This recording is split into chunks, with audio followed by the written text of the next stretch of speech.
walaupun saya sudah bekerja di kapal pesiar atau dimanapun pernah di perhotelan, tapi yang namanya pendidikan kita tidak pernah harus berhenti. Iya, betul.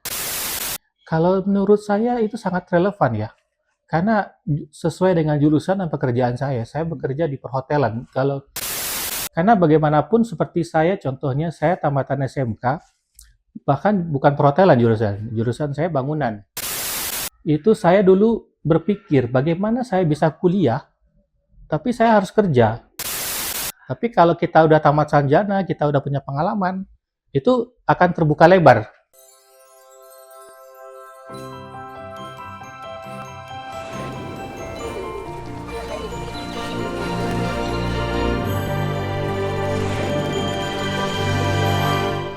Assalamualaikum warahmatullahi wabarakatuh. Selamat siang dan salam sejahtera untuk kita semua. Kembali lagi di YouTube channel Fakultas Pariwisata Universitas Muhammadiyah Sumatera Barat, Pesona Pariwisata. Nah, pada kesempatan kali ini kita akan membahas topik yang sangat menarik mengenai mahasiswa RPL. RPL sendiri merupakan program pendidikan rekognisi pembelajaran lampau di mana program RPL membantu terkhususnya masyarakat yang ingin melanjutkan pendidikan tetapi sebelumnya sudah memiliki pengalaman bekerja untuk ke jenjang pendidikan yang lebih tinggi. Nah, di kesempatan kali ini kita akan membahas mengenai pengalaman, inovasi, motivasi, serta kesan dan pesan langsung dari narasumbernya. Nah, tanpa menunggu berlama-lama lagi, kali ini kita sudah bersama narasumber kita, yaitu Pak Arief Wijaya. Selamat datang Pak Arief, boleh diperkenalkan diri secara singkat dan kesibukannya saat ini apa Pak? Terima kasih Bapak John, nama saya Arief Wijaya, saya berumur 33 tahun, sekarang saya bekerja di Princess Cruise, yang di perusahaan Amerika Serikat, yang dimana kapal pesiar yang mengarungi hampir seluruh dunia. Kita di sana mempunyai 16 kapal di satu perusahaan, tapi tidak sedikit pula perusahaan yang sama sejenis di seluruh Amerika dan Eropa. Dan di Asia juga ada beberapa di sana. Berarti sekarang karirnya di bidang kapal pesiar ya Pak ya? Iya. Kalau boleh tahu nih Pak, kira-kira apa sih alasan Bapak memilih program RPL di Fakultas Pariwisata Universitas Muhammadiyah Sumatera Barat ini Pak? Tentunya itu memudahkan ya. Walaupun saya sudah bekerja di kapal pesiar atau dimanapun pernah di perhotelan, tapi yang namanya pendidikan kita tidak pernah harus berhenti. Iya betul. Dalam hidup ada pepatah yang mengatakan kita tidak akan pernah berhenti belajar sampai kita mati. Ya, setuju Pak. Ya. Dan tentunya program RPL ini sangat membantu ya. Terutama saya sendiri kadang saya paling jarang di Indonesia. Paling dalam setahun saya di Indonesia cuma 2 atau 3 bulan.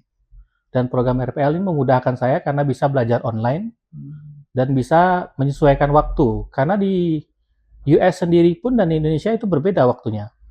Itu seperti 12 jam. Contoh jam di sana jam 9 pagi, di sini jam 9 malam. Tentunya itu sangat memudahkan juga karena bisa rekomendasikan waktunya. Berarti memang dari segi waktunya sangat membantu. Di saat Bapak ingin masuk atau bergabung di program RPL ini dulu tuh kira-kira apa sih yang memotivasi Bapak untuk bergabung selain waktu tadi Pak? Setelah itu di saat Bapak mendaftar dulu, pendaftarnya apakah menurut Bapak sangat gampang atau bagaimana Pak? Ya itu satu hal lagi, itu mendaftarnya juga mudah. Ya tidak berbelit-belit ya. Kalau seandainya kalau saya ngambil reguler, tentunya saya akan masuk setiap hari. Iya betul. Ya, sedangkan kita harus menyisihkan waktunya. Dan untuk pembelajarannya pun bisa mudah dipahami. Itu yang sangat saya Berarti itu merupakan salah satu poin penting yang Bapak sorot dari program ini ya Pak ya? Iya. Kira-kira menurut Bapak apa sih perbedaan yang paling menonjol di antara program kuliah reguler dengan program RPL ini Pak? Menurut pendapat Bapak pribadi? Yang menurut saya seperti itu waktu tadi ya. Waktu itu sangat berharga di sana. Karena kita harus menyesuaikan waktu kerja, waktu belajar, dan waktu istirahat. Karena di kapal pesiar itu tidak ada libur. Satu hari pun tidak ada libur sampai kita tanda tangan kontrak, datang ke sana sampai finish kontrak. Tentunya kita harus membagi waktu dulu nih. Waktu kerjanya sebenarnya 12 jam di sana. Dan kita harus punya waktu beberapa jam untuk belajar dan beberapa jam untuk tidur. Dan ini sangat membantu sekali karena bisa dikondisikan. Dan satu hal lagi juga pembelajaran juga tidak terlalu sulit ya. Itu terlalu sulit. Apalagi kita juga sedikit memahami tentang pelajaran-pelajaran apa yang kita terapkan sekali. Untuk pembelajaran tidak terlalu monoton dan waktunya juga fleksibel berarti Iya, ya Pak ya. hmm. Baik. Kira-kira tantangan apa aja sih Pak selama Bapak menjalani program RPL ini? Apa saja tantangan yang menurut Bapak cukup berat untuk dihadapi sebagai mahasiswa RPL ini? Tantangannya, saya merasa tidak ada tantangan ya. Tidak ada tantangan ya Pak ya? Maksudnya itu bisa dikondisikan semua kan secara fleksibel. Kemungkinan tantangannya mungkin ketika di jam-jam sibuk saya kerja, kita ada ujian atau semacamnya, atau menyesuaikan tugas. Menurut saya juga nggak perlu tantangan sih, karena itu juga bisa diselesaikan juga. Baik, tadi kan Bapak sempat bilang kalau di kapal itu kan nggak ada liburnya nih Pak. Nah, kira-kira bagaimana sih Pak cara Bapak membagi waktu antara waktu bekerja yang tentunya kata Bapak kan lumayan sibuk di kapal, setelah itu bagaimana cara membagi waktu untuk belajar dan membagi waktu untuk menghubungi keluarga atau yang lainnya, bagaimana biasanya Pak? Kalau di kapal pesiar itu kerjanya sistem shift. Jadi contoh saya di breakfast team, misalnya saya masuk kerja jam 6 pagi, itu sampai jam 11 siang. Nanti saya istirahat dari jam 11 siang sampai jam 4 sore. Jadi di antara 11 siang, saya akan menggunakan waktu jam 11 siang sampai jam 1 siang, itu untuk belajar. Dan untuk beberapa waktunya kita akan menggunakan untuk makan siang dan sebagainya. Tapi 2 jam sehari atau 3 jam sehari saya bisa menyesuaikan waktu untuk belajar untuk kuliah ini. Nah kan menurut Bapak kan kuliah di jurusan perhotelan ya Pak ya? Iya. Tentunya sangat linear lah ya Pak dengan pekerjaan Bapak saat ini. Nah kira-kira menurut Bapak pengalaman kerja saat itu tuh membantu nggak dalam proses perkuliahan? Apakah materinya itu relevan atau bagaimana menurut Bapak antara di kapal pesiar dengan pembelajaran yang Bapak pelajari selama program RPL ini Pak? Kalau menurut saya itu sangat relevan ya. Karena sesuai dengan jurusan dan pekerjaan saya bekerja di perhotelan. Kalau ya sistemnya perhotelan terutama di bagian servis restoran. Dan itu pun sangat membantu karena dengan pembelajaran itu bagi saya sangat mudah karena saya melakukan apa setiap hari tapi saya tuangkan ke dalam pembelajaran saya. Itu jadi sangat mudah bagi saya.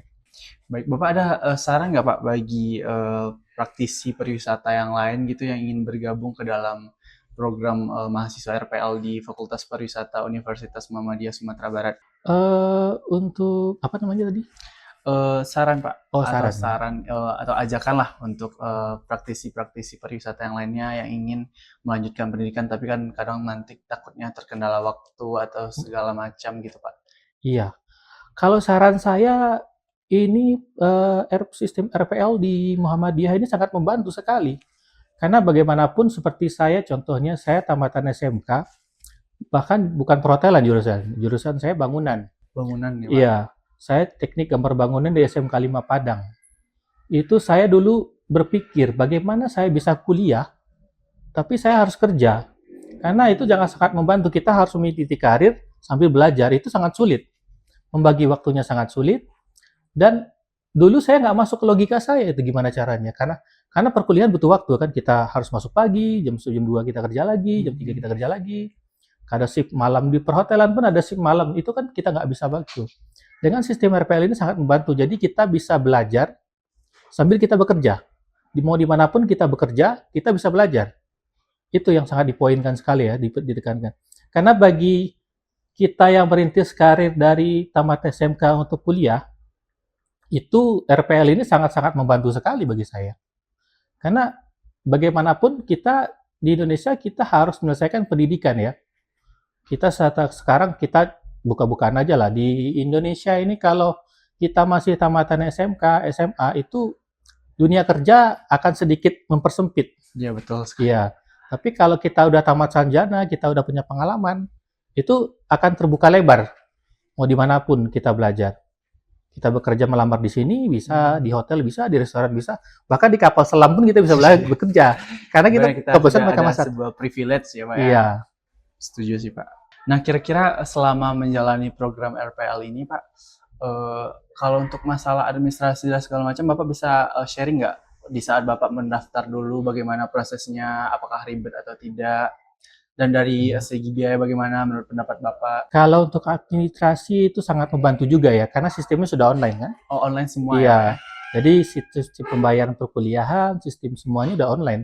Jadi itu kita bisa dilakukan kapan aja, bahkan melalui handphone kita udah bisa administrasi. Itu yang memudahkan sekali. Pertanyaan terakhir ya Pak, Hmm. kalau dari segi bentuk pendidikannya gimana Pak? Misalkan kalau kuliah reguler nih kan biasanya kita belajar, Hmm. ada tugas segala macam. Nah kalau untuk khusus RPL ini gimana sistemnya Pak? Apakah tugasnya sama dengan mahasiswa reguler atau lebih banyak atau bagaimana? Karena kan nanti pasti banyak takutnya si praktisi pariwisata nanti takut ribet, takut kebanyakan tugas sampai waktunya nggak ada untuk kuliah. Nah gimana menurut Bapak? Kalau untuk pembelajaran itu sistem tugas itu sangat membantu juga. Tapi tugas itu bisa dikerjakan ya. Kita harus membagi waktu. Bagi saya itu mudah sih. Contoh ada kita sistem online ya. Jadi ada tugas di sana, kita kerjakan, kita luangkan waktu sekitar 30 menit, udah selesai tugas. Itu sih. Berarti dalam menjalani program ini tidak akan terlalu memberikan dampak atau beban yang cukup berat ya Pak? Iya. Itu sangat membantu sekali untuk memudahkan. Kira-kira apa sih Pak pesan atau motivasi Bapak dalam menjalani program ini sekaligus pesan dan motivasi untuk calon-calon mahasiswa yang ingin mendaftar di program RPL ini Pak? Untuk mahasiswa yang calon-calon RPL, jika kalian bingung mau kuliah sambil kerja, di Muhammadiyah sangat membantu sistem RPL. Karena kita bagi waktu, karena di dunia pekerjaan itu sangat sulitnya membagi waktu, Pak. Yang paling sulit itu membagi waktu. Itu tidak ada lebih sulit lagi yang bagi waktu seperti saya sih. Ini sistem RPL di Muhammadiyah ini sangat membantu sekali jadi untuk para calon mahasiswa yang di RPL, kalian jangan ragu aja, maksudnya datang aja dulu bertanya di Muhammadiyah bagaimana sistemnya dan kalian akan sadar sendiri, maksudnya akan memudahkan bagi kalian semua gitu. Nah tadi kan Pak Arif sempat sharing nih ke kita kalau Bapak itu SMK bangunan ya Pak ya? Iya. Nah kira-kira apa sih Pak alasan Bapak memilih melenceng gitu jauh ke jurusan perhotelan gitu Pak? Kan apalagi Bapak sekarang bekerja di industri perhotelan ya Pak. Nah kira-kira apa sih alasan dan apa yang membuat Bapak tertarik untuk ke industri perhotelan itu sendiri Pak? Itu bagi saya dulu tidak ada terpikir untuk bekerja di perhotelan ya, atau di dunia hospitality seperti sekarang. Di tahun 2012 saya lulus, saya dulu pengawas lapangan di perumahan developer di Pekanbaru. Saya pernah di sana untuk beberapa waktu. Tapi saya merasa saya tidak punya passion di pekerjaan sana. Di tahun 2016, saya punya teman yang menawarkan saya untuk bekerja di perhotelan, di waiter waktu itu posisinya. Dan saya merasa saya senang di sana. Ketika saya bekerja itu saya happy. Jadi saya bertemu dengan orang-orang baru, saya bertemu dengan teman-teman baru, punya chemistry yang jelas dengan pekerjaan. Jadi itu membuat saya semangat, oh disinilah passion saya. Makanya saya akan mendalami. Dari 2016 saya bekerja di hotel, lalu saya pernah bekerja di lounge Garuda yang di Bandara Internasional Minangkabau. Itu juga sama halnya. Tapi kita nggak mungkin stuck di satu posisi. Iya, jadi kita juga harus menambah pengalaman, kita nggak boleh yang namanya monoton ya. Kita nggak boleh monoton. Dan saya punya motivasi, saya dengan pekerjaan ini walaupun saya pelayan, saya bisa keliling dunia. Itu dulu motivasi saya kerja di pesiar. Baik, berarti sekarang Bapak sudah bekerja sesuai dengan passion dan memang Bapak senangi ya Pak? Iya.